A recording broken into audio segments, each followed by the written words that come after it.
오늘 말씀은 요한계시록 21장 9절에서 21절까지입니다. 7 대접을 가지고 마지막 7 재앙을 담은 7 천사 중 하나가 나와서 내게 말하여 이르되 이리 오라 내가 신부 곧 어린 양의 아내를 내게 보이리라 하고 성령으로 나를 데리고 크고 높은 산으로 올라가 하나님께로부터 하늘에서 내려오는 거룩한 성 예루살렘을 보이니 하나님의 영광이 있어 그 성의 빛이 지극히 귀한 보석 같고 벽옥과 수정같이 맑더라. 크고 높은 성곽이 있고 12문이 있는데 문에 12천사가 있고 그 문들 위에 이름을 썼으니 이스라엘 자손 12지파의 이름들이라. 동쪽에 세 문, 북쪽에 세 문, 남쪽에 세 문, 서쪽에 세 문이니 그 성의 성곽에는 12기초석이 있고 그 위에는 어린 양의 12사도의 12 이름이 있더라. 내게 말하는 자가 그 성과 그 문들과 성곽을 측량하려고 금 갈대자를 가졌더라. 그 성은 네모가 반듯하여 길이와 너비가 같은지라. 그 갈대자로 그 성을 측량하니 12,000 스다디온이요 길이와 너비와 높이가 같더라. 그 성곽을 측량함에 144 규빗이니 사람의 측량 곧 천사의 측량이라. 그 성곽은 벽옥으로 쌓였고 그 성은 정금인데 맑은 유리 같더라.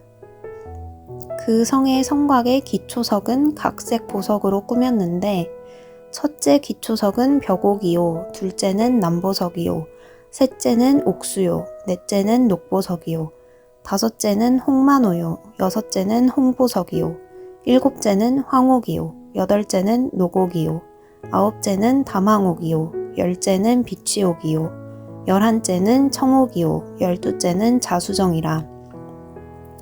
그 12문은 12진주니 각 문마다 한 개의 진주로 되어 있고 성의 길은 맑은 유리 같은 정금이더라. 아멘. 천국은 어떤 곳일까요? 오늘 우리가 함께 읽은 본문에는 천국, 영원한 하나님 나라, 새 예루살렘의 외형에 대한 묘사가 나옵니다.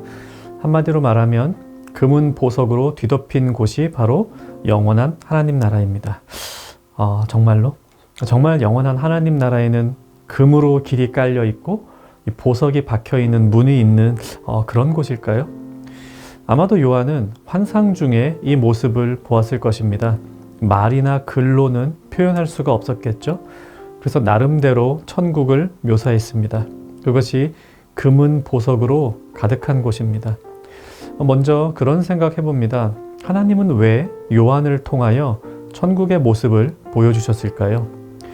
그것은 당시 많은 어려움 속에서 신앙을 지키던 교회에게 소망을 주시기 위해서입니다. 신앙을 지키기 참 어렵습니다. 유혹도 있고 핍박도 있고. 그래서 하나님은 너희를 위해 영원한 천국을 예배하고 계신다. 이 사실을 보여주시고자 요한을 통해 천국을 보여주시는 겁니다. 요한은 하나님이 보여주시는 환상을 보고 글로 그것을 표현합니다. 그는 아마도 자신이 상상할 수 있는 가장 화려하고 웅장한 그러면서도 거룩하고 완전한 천국의 모습을 그려냈을 것입니다. 그것이 본문에 나오는 천국 묘사입니다. 이런 묘사들을 통하여 요한이 말하고자 했던 것은 천국은 좋은 곳이라는 사실입니다. 금은 보석 모든 사람들 다 좋아하는 거니까요. 진짜로 천국에 금은 보석이 깔려 있는 게 아니라 천국이 그렇게 좋은 곳이라고 말하고 싶은 겁니다. 그래야 지금의 어려움을 이겨낼 수 있는 이 소망을 가질 수가 있죠. 이 요한이 금은 보석으로 묘사한 천국을 다른 사람들은 또 다르게 묘사하기도 했습니다. 제인 시브룩이라고 하는 소설가는 천국에 초콜릿이 없다면 나는 그곳에 가지 않을 것이다 라고 말하기도 했고요. 버나드 쇼라는 철학자는 지옥은 아마추어 음악인들로 가득한 곳이다 이렇게 말했는데요. 상대적으로 천국에는 멋진 음악이 있어야 한다는 의미겠죠. 이런 말들은 그 사람들이 초콜릿이나 음악을 좋아하기 때문에 한 말이기도 하겠고, 또한 천국은 지금 이곳과 분리된 곳이 아니라는 의미이기도 합니다. 천국에도 초콜릿으로 대표되는 맛있는 음식들이 있고 음악으로 대표되는 좋은 문화가 있다, 이런 표현들이죠. 여러분, 천국이 어떤 곳이었으면 좋겠습니까? 완벽한 사운드 시스템이 갖춰진 곳, 대형 스크린으로 영화와 스포츠를 볼 수 있는 곳, 나무마다 온갖 종류의 치킨이 열리고 그 옆으로 콜라의 강이 흐르는 곳, 직장에 가지 않지만 연금이 나오고 일은 하면서도 힘들지 않은 곳, 다양한 볼거리, 들을거리, 참여거리, 구경할 거리가 많은 곳. 아마 10명에게 물어보면 10명이 다 다른 모습의 천국을 그려볼 겁니다. 분명한 건 천국은 좋은 곳이라는 사실입니다. 그런데 이렇게 묻고 답할 때 우리가 한 가지 놓칠 수 있는 게 있습니다. 천국을 장소로만 생각하는 것입니다. 교회도 장소이죠. 하지만 본질적으로 교회는 사람입니다. 우리가 바로 교회입니다. 교회인 우리가 모인 곳을 편의상 교회라고 부를 뿐입니다. 엄밀히 말하면 교회당이라고 해야겠죠. 천국도 마찬가지입니다. 천국에는 장소적 개념도 있지만 또한 천국은 사람입니다. 9절 말씀 다시 보면요, 지금 천사가 무엇을 보여주겠다고 하는지 분명히 나옵니다. 7 천사 중 하나가 나와서 내게 말하여 이르되 이리 오라. 내가 신부 곧 어린 양의 아내를 내게 보이리라.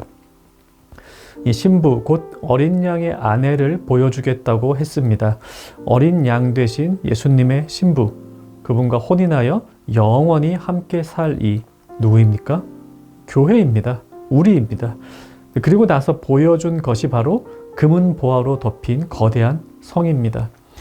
이 천국의 장소적 개념도 있기 때문에 우리는 그런 곳에서 영원히 살 것이다 라는 소망도 가져야 하겠지만, 또한 그리스도의 신부된 내가 바로 그런 자가 된다는 소망을 우리에게 보여주기도 합니다. 지금 나는 그리스도의 신부로 영원히 그분과 함께 살아가기에 부족해 보입니다. 금방 말했는데 금방 잊어버리는 물고기처럼 주님의 말씀 들어도 실천이 잘 안 되고 순종 잘 안 되죠. 주님보다 다른 것들을 더 사랑하고 그것들을 추구하며 가지려 할 때도 많습니다. 이 불순물이 많이 포함되어 있는 것이 지금의 우리의 모습입니다. 마치 신랑이 올 때 잠을 자고 있었던 어리석은 신부들처럼 나도 그렇게 되지는 않을까 걱정스러운 게 우리의 모습입니다. 하지만 주님은 요한에게 주신 환상을 통해 우리에게 소망을 주십니다. 우리를 좋은 곳으로 인도하시겠다는 약속일 뿐 아니라 우리가 그리스도의 신부로 부족함이 없는 새 예루살렘이 될 것이라고 하는 약속입니다. 욥이 고백한 것처럼 내가 가는 길을 그가 아시나니 그가 나를 단련하신 후에는 내가 순금같이 되어 나오리라. 이 불순물 많은 우리를 순금으로 된 성으로 만들어 주십니다.